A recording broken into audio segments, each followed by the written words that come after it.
그래서 신앙인은 예수 그리스도만 바라보고 신앙생활해야 진짜 되기 신앙입니다.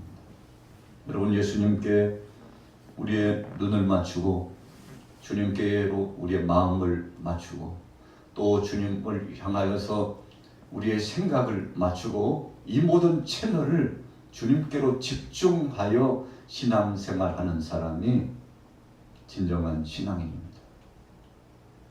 그래서 오늘 본문 말씀에 보면 아주 의미심장한 말씀이 고린도전서 1장 10절에 나타나 있는데, 자, 거기 보십시오. 모두가 같은 말을 하고 너희 가운데 분쟁이 없이 같은 마음과 같은 뜻으로 온전히 합하라 그랬어요. 같은 말을 해요. 말이 같다는 것입니다. 우리가 역사적으로 거슬러 올라가 보면 바벨탑을 쌓았던 이유가 무엇입니까? 하나님을 대적하고 하나님 뜻대로 살지 못하게 하고 복을 누리지 못하게 한 이유가 무엇입니까?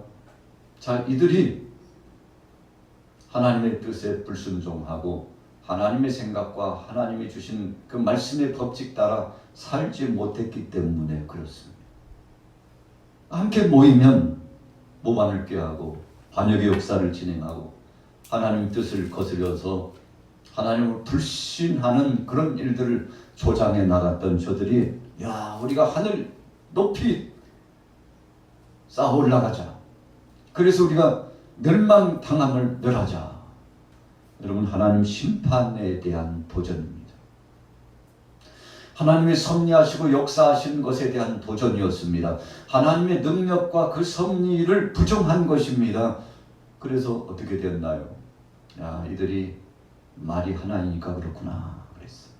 자, 말은 하나인데 하나님 말씀과 하나 돼야 되는데 사탄의 말을 주종하고 악한 영에 사로잡혀서 하나님의 뜻을 거역하는 것에 하나같이 되었습니다.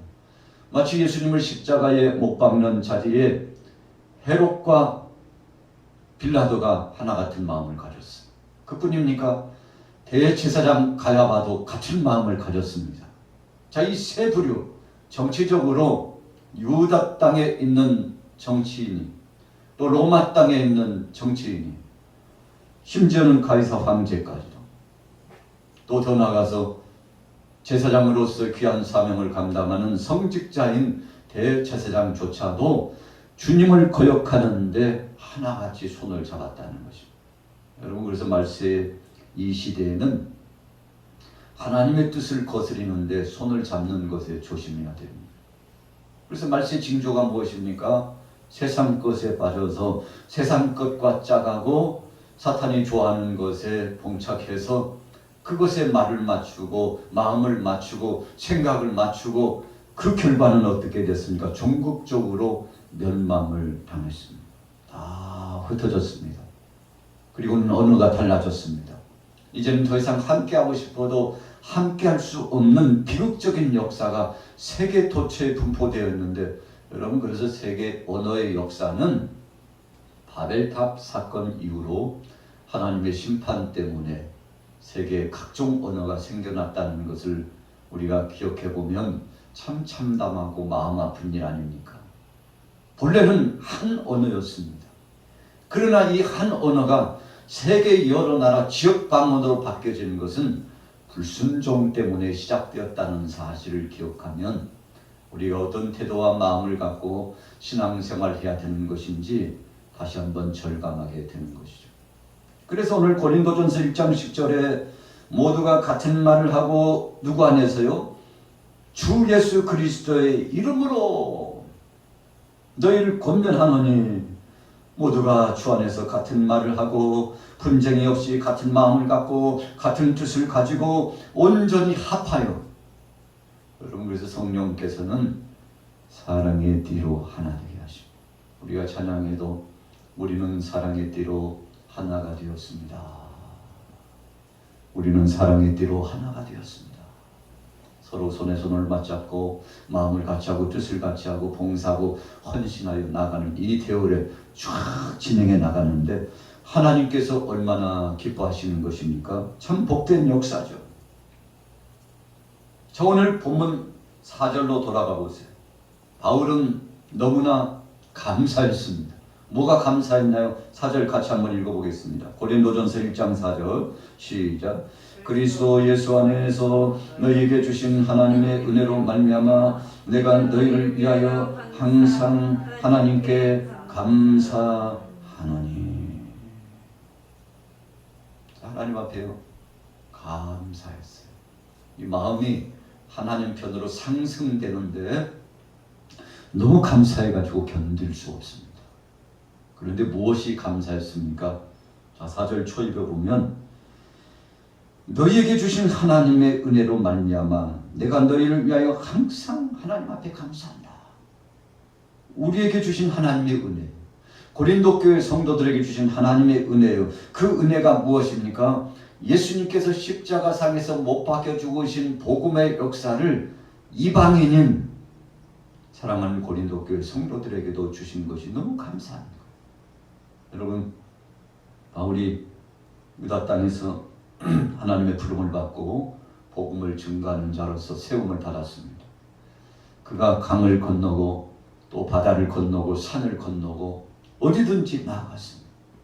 이방인 땅에 들어가서도 굽히지 않고, 여러분 아시아 지역에서 복음을 전하다가 유럽 땅으로 건너갔잖아요.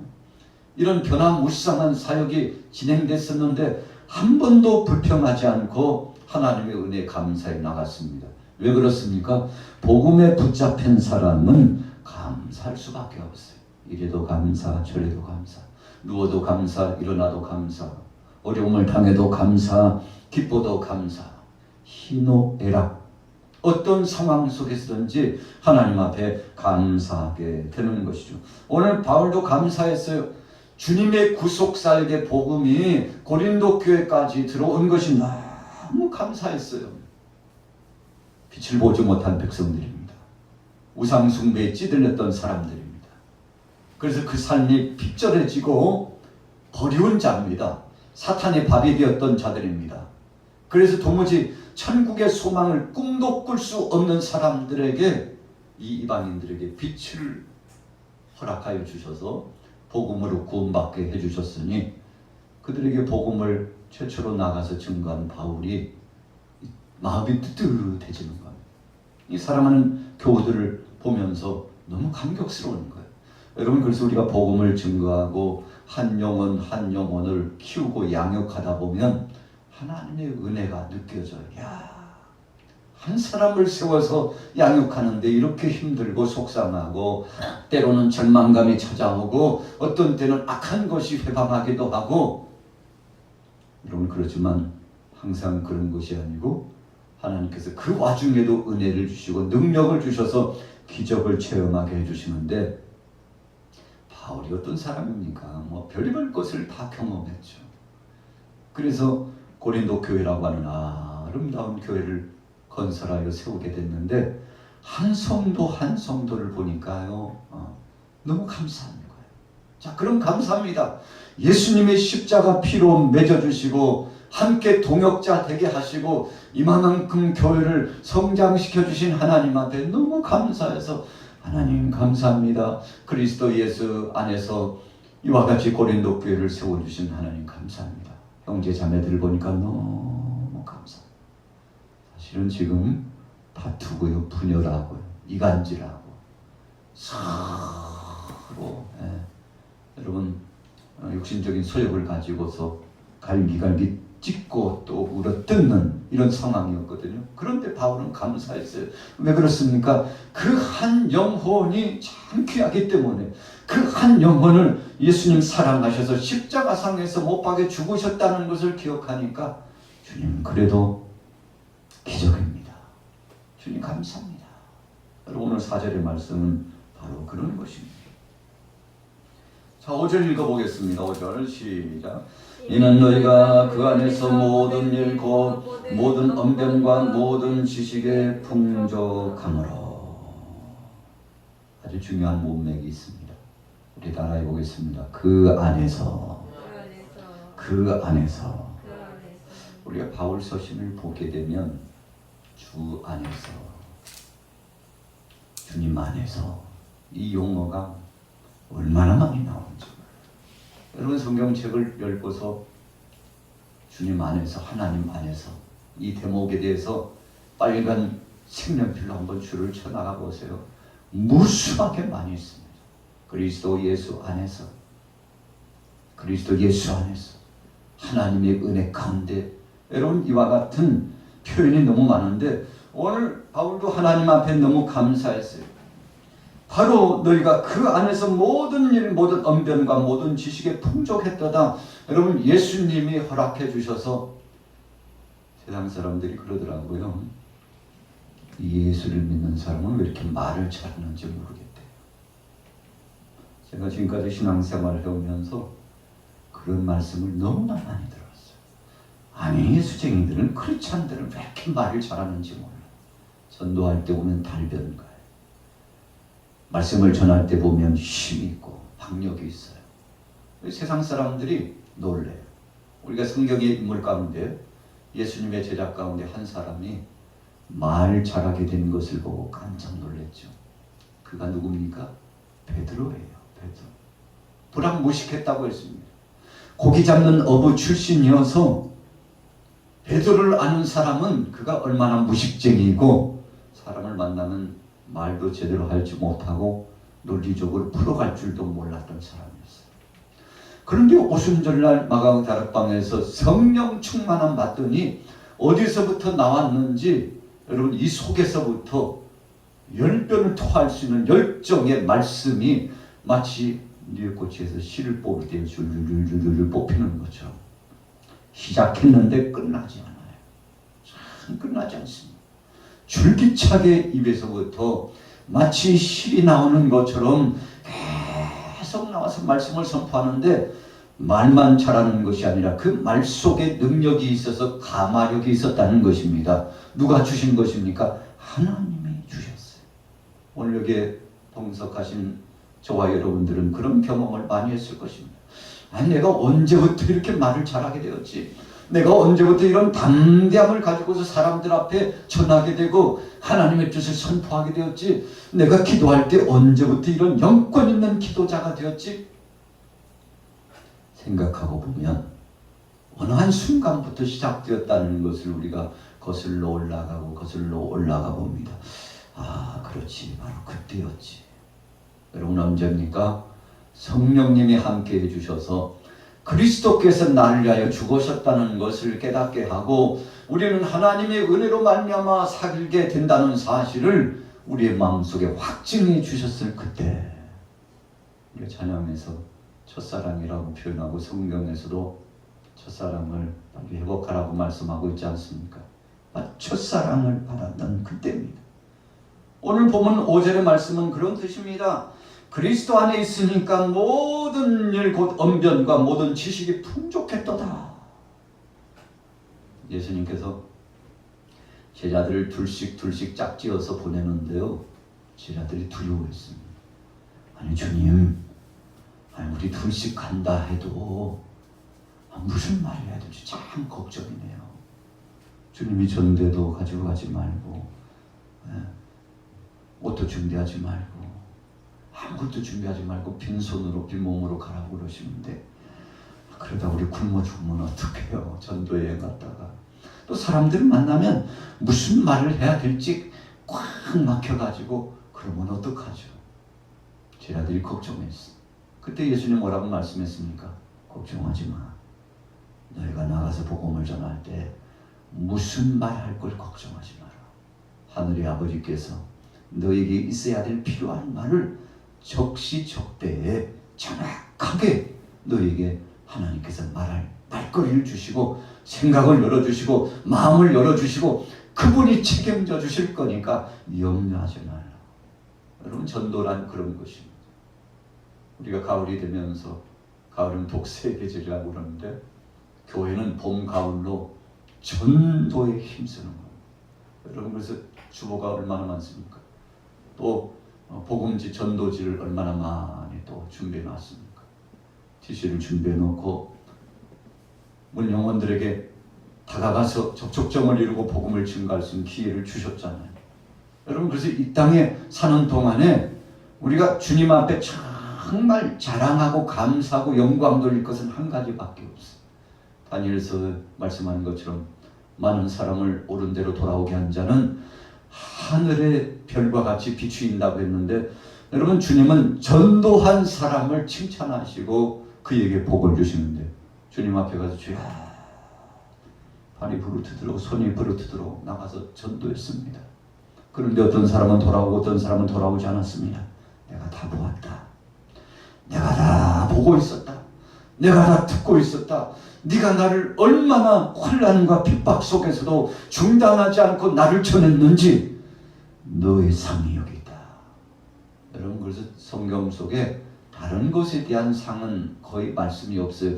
그런데 복음을 증거한 것에 대한, 주님의 영광을 위해서 수고한 것에 대한 면류관이 분명히 있다는 사실을 말씀했으니 얼마나 감사한 것입니까? 그래서 예수님께서도 제자들을 파송하시면서 너희가 가서 복음을 전할 때 무슨 말 할 것인가 걱정하지 마라. 그리스도의 증거가 너희 중에 견고하다. 자, 이것은 복음을 처음 받았을 때 그 복음이 우리의 마음속에 뿌리를 내렸다는 것입니다. 순이 도답을 받았어요. 꽃도 피었어요. 열매도 맺혔어요. 무럭무럭 성장하는데, 그래서 예수님께서 겨자씨 하나의 비유를 말씀하실 때, 겨자씨 하나가 참 작은데 좋은 땅에 심겨지면 30배, 60배, 100배의 열매를 맺고 새들이 와서 깃들이느냐 그랬어요. 여러분, 새들이 깃들인다는 것은 그만큼 축제의 역사가 나타났다는 거예요. 하나님의 말씀은 살았고 운동력이 있어서 좌우에 날선 어떤 검보다도 예리하여 혼과 영과 관절과 골수를 찔러 쪼개기까지 하며, 여러분, 하나님께서 그 모든 것을 다 감찰하시고 변화를 주시는데, 말씀이 우리 속에 던져지면 엄청난 열매와 파워를 일으키는데, 오늘 고린도 교회 성도들이 그렇게 되었다는 것입니다. 여러분, 그래서 전도할 때 땅에 계속 이 씨를 뿌리게 되면 하나님께서 열매 맺게 하시는데 두려워할 것 없습니다. 하나님이 책임져 주신다는 것이죠. 7절에 보세요. 모든 은사에 부족함이 없이 우리 주 예수 그리스도의 나타나심을 기다립니다. 우리가 고린도서의 말씀에 보면 사랑장이라고 하고 은사장이라고 합니다. 그래서 고린도 전후서를 읽으면 하나님의 사랑이 무엇인가를 알게 됩니다. 또 고린도서의 말씀을 읽으면 우리가 무슨 일을 해야 될지, 각 사람에게 주신 각가지 은사가 무엇인지 그 은사를 발견해 보게 됩니다. 여러분, 비단 성경을 읽어서 뿐만 아니라 우리가 성령의 세술에 취하게 되면 내가 주의 영광을 위하여 무슨 일을 해야 되는지 너무나도 잘 아는데, 여러분, 참 감격스러운 거죠. 하나님께서 영광을 받으시고 우리를 쓰시게 되는 것입니다. 그래서 어떤 사람들은 가르치는 역사를, 구제하는 역사를, 봉사하는 역사를, 또 병 고치는 역사를, 예언의 역사를, 방언의 역사를, 하나님이 주신 각가지 은사를 가지고서 사역을 하는데, 여러분, 은사는 각 사람마다 다릅니다. 저에게 주신 은사가 있고 여러분들에게 주신 은사가 있습니다. 왜 하나님 저 사람에게 주신 걸 저에게는 안 주냐고, 그렇게 할 수 없어요. 여러분, 지음을 받은 자가 지으신 자에게 왜 나를 이렇게 만드셨냐고 할 수 없어요. 토기들이 토기장이에게 아니 난 왜 국그릇으로 만들었습니까? 이렇게 이야기할 수 없다고 그랬어요. 여러분, 성경에 그렇게 뚜렷하게 말씀을 주시고 있는데, 은사론의 의미가 바로 그런 것입니다. 하나님께서 필요하니까 주셨어요.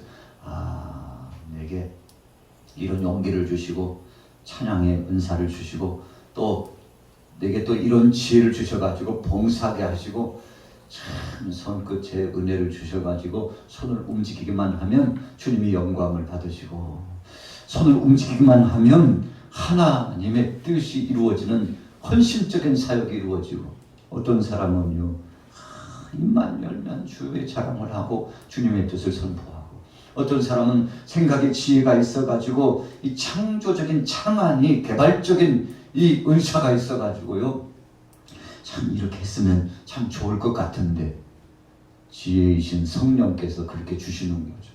여러분, 저에게도 주시고 여러분들에게도 주십니다. 그래서 하나님이 주신 지혜의 은사를 쫓아서 사역을 진행하게 되는데, 하나님께서 영광을 받으시는 겁니다.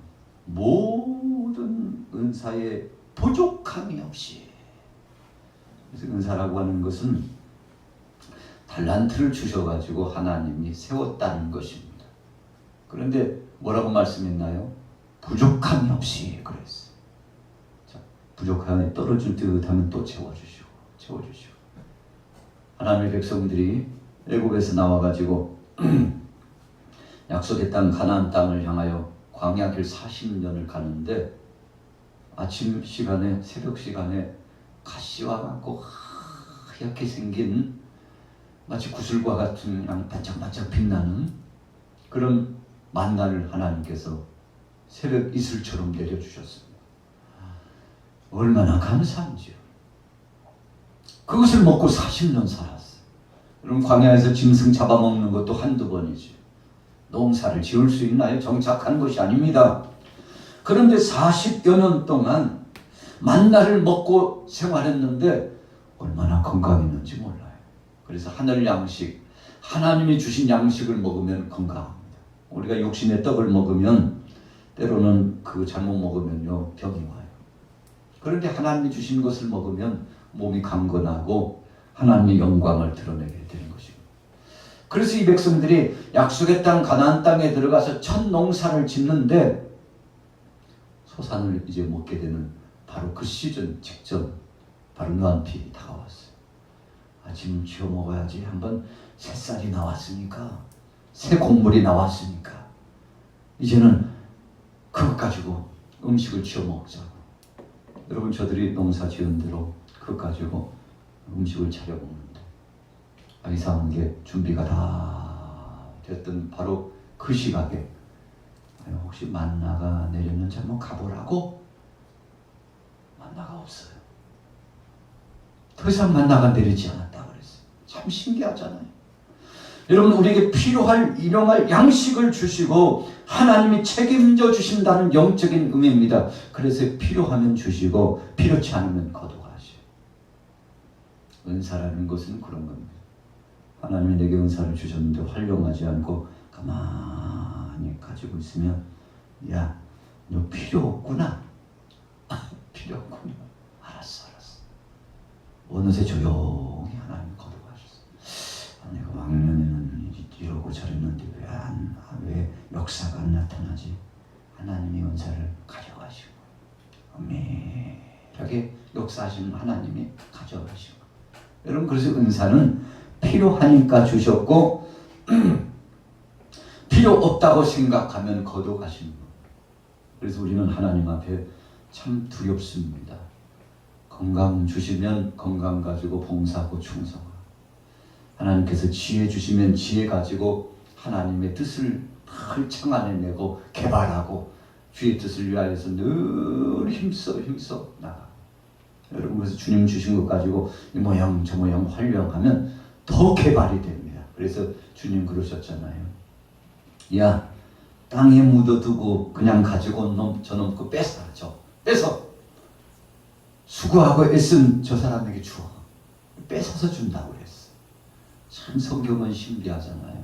여러분 그래서 우리는 주님 앞에서 정말 내게 주신 은혜 감사하면서 헌신하면 주께서 그 모든 것들을 더 많은 것으로 채워주시는데, 여러분 그것을 땅에 묻어두면 있는 것까지 빼앗는다고 그랬는데 얼마나 두렵고 떨린 것입니까? 바울은 알고 있었어요. 그래서 뭐라고 말씀했습니까? 7절에 너희가 모든 은사에 부족함이 없이 우리 주 예수 그리스도의 나타나심을 기다린다. 하나님이 계속 채워주십니다. 그것 가지고 사역을 진행했다는 것입니다. 8절에 보세요. 같이 읽어봅니다. 8절 시작. 주께서 너희를 우리 주 예수 그리스도의 날에 책망할 것이 없는 자로 끝까지 견고하게 하시리라. 주님이 견고하게 하신다고 그랬는데 지켜주시고 책임져 주신다는 것입니다. 여러분 우리의 목적이 무엇입니까? 사업하는 사람의 사업의 목적이 자기 먹고 살 일만 걱정하고 사업하면 하나님이 복을 주시지 않습니다. 그래서 사업이 잘 되는 비결 하나가 있어요. 주님 주의 영광을 위해서 일하겠습니다. 말로만이 아니라 첫 소산부터 처음 얻은 것부터 하나님 앞에 떼어서 구분해서 하나님 앞에 올려드려요. 주님 감사합니다. 그랬더니 다음 달에는 하나님이 더 주셨네요. 하나님 더 주셔서 감사합니다. 저도 하나님 앞에 더 많이 올립니다. 1년이 지나고 2년이 지나고 3년이 지나면 더 많아져요.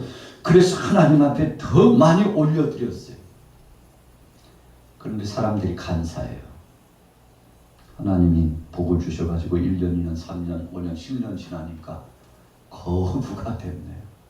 얼마나 하나님이 많이 주셨는지 성경에 보니까 쌓을 것이 없도록 부어준다. 넘치도록 안겨준다. 표현이 굉장히 많아요. 여러분 왜 그렇습니까? 주의 영광을 위해서 활용하니까 그래요. 그런데 어떤 인색한 사람은 3년 지나고 5년 지나니까 아이고 그렇지 내가 지혜가 있어가지고 그래도 다른 사람에 비교해보면 참 역시 나는 잘난 사람이야. 자기 자랑에 도취되기 시작하고 주님의 형상과 능력은 온데가 없이 사라져요.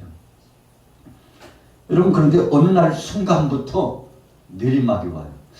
사업이 왜 그러지? 내가 하는 일이 왜 그러지? 아니 내 몸 상태가 왜 그러지? 그렇게 건강했는데 이 몸이 왜 그러지? 이 육신이 왜 이러냐? 왜 그러겠냐? 주의 영광을 위해서 선용하고 올려드리지 않으니까 쪼그라든 거예요. 계속 쪼그라듭니다. 여러분 사업도 쪼그라들고 몸도 쪼그라들고 생각도 쪼그라들고 비전도 없이 꿈도 없이 쪼그라들어가지고 나중에는요 빈털터리가 돼서 참 필절한 심령으로 살아가게 되는데 참 안타깝잖아요. 하나님 안에는 부족함이 없습니다. 풍성함만 있습니다. 중요한 것은 우리 믿음이 그 분량, 그래서 그리스도의 장성한 분량이라고 표현했습니다. 이 장성한 분량이라는 것은 주님의 마음에까지, 주님의 뜻까지, 주님의 섭리까지 내가 올라가고 따라가는 신앙인데 여러분이 그것에 미치지 못하면 이루어지지 않는 것입니다. 그래서 에스겔서의 말씀 속에도 분명히 말씀하잖아요. 발목에 참 물이 흘러가다 나중에는 이런 무릎까지, 나중에는 허리, 또 더 나가니까요. 이제는 수영한 물이 되는 역사를 경험하게 되지 않았습니까? 영적인 수준과 하나님의 능력의 차이입니다. 하나님 앞에 맡기고 나가는 자는 그렇게 된다는 것입니다. 주님 뜻대로 사는 자는 만사 형통한다는 사실을 말씀하고 있습니다. 자, 결론입니다. 9절 말씀 같이 읽어봅니다. 시작. 너희를 불러 그의 아들 예수 그리스도 우리 주와 더불어 교제하게 하시는 하나님은 미쁘시도다. 여러분, 저와 여러분들을 예수님께서 불러주셨습니다. 우리는 그것을 부정할 수 없습니다. 하나님 앞에 영광 돌리며 나가는 거죠. 일본의 위대한 신학자였던 우치무라 간조라고 하는 사람이 하나님의 저주가 있는데 3가지 저주가 있다고 했어요. 신명기 28장의 말씀에 보면 축복에 대해서 나오고 저주에 대해서 말씀합니다. 그런데 하나님이 주신 저주를 자기가 지금까지 신앙생활 해오면서 느꼈던 것을 경험삼아 3가지를 언급했어요. 첫째가 무엇인가 하면 하나님이 믿어지지 않는 것이 저주다. 저나 여러분들은 예수님이 그리스도인 것이 믿어집니다. 그분이 창조주이신 것이 믿어집니다. 여러분 이게 복이에요. 그런데 억척스럽게 믿어지지 않아요. 하나님은 그런 분이 아니시라고 생각되죠. 이것이 저주라는 것입니다. 2번째는요. 설교를 들어도 귀에 들어오지 않는다면 저주받은 것이다 그랬어요. 예배 시간에 말씀이면 쏙쏙쏙쏙쏙 해요. 어떤 사람은 예배 잘 하다가도 설교 시간만 되면 이상하게 집중하지 못하는 사람이 꽤 있더라고요. 저는 강단에서 수십 년 설교하다 보면 별의별 사람들이 많아요. 그런데 말씀이 귀에 안 들어오나 봐요. 성경 넘기는 소리가 요란하게. 어떤 어떤 사람은 몸을 비틀면서 스마트폰을 보고 빨리 안 끝나. 여러분, 저주입니다. 말씀이 귀에 안 들어오는 것만큼 저주. 그보다 더 큰 저주는 없습니다. 학생이 학교에서 공부하는데 교수가 강의하고 선생님이 말씀하시는 것이 귀로 쏙쏙 들어와서 마음이 막 저장이 돼야 되는데 들어오지 않으면 불행입니다. 나중에 시험 볼 때 빵점 맞잖아요. 결과가 좋지 못하면 열매가 없습니다. 자, 세 번째는 뭘까요? 감사하는 마음이 없는 것이 저주다. 그래서 여러분, 혹시라도 우리의 마음속에 감사가 사라졌나요? 그러면요, 나는 저주받은 거예요. 감사가 사라진 그 사람이 저주받은 겁니다. 그래서 우리는 세 가지를 늘 깨야 됩니다. 주님, 믿는 자가 되게 하옵소서. 하나님의 말씀을 들을 때 아멘, 아멘으로 받아 먹을 수 있는 은혜를 주시옵소서. 아버지 하나님, 세 번째로는 감사하는 자가 되게 하옵소서. 오늘 여러분들, 이 수요일에 동참하신 여러분들에게는 이런 복이 임하기를 예수님의 이름으로 축복합니다. 오늘 바울이 주의 은혜의 말씀이 쫙 충만하게 임해요. 그리고는 하나님의 능력이 믿어지고 자신 안에 함께 하시는 것에 감사했습니다. 오늘 우리도 하나님의 은혜 가운데 명절의 이 초입 단계, 이 은혜에 젖어서 믿음으로 승리하시기를 예수님의 이름으로 축원합니다.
일로 와주시오.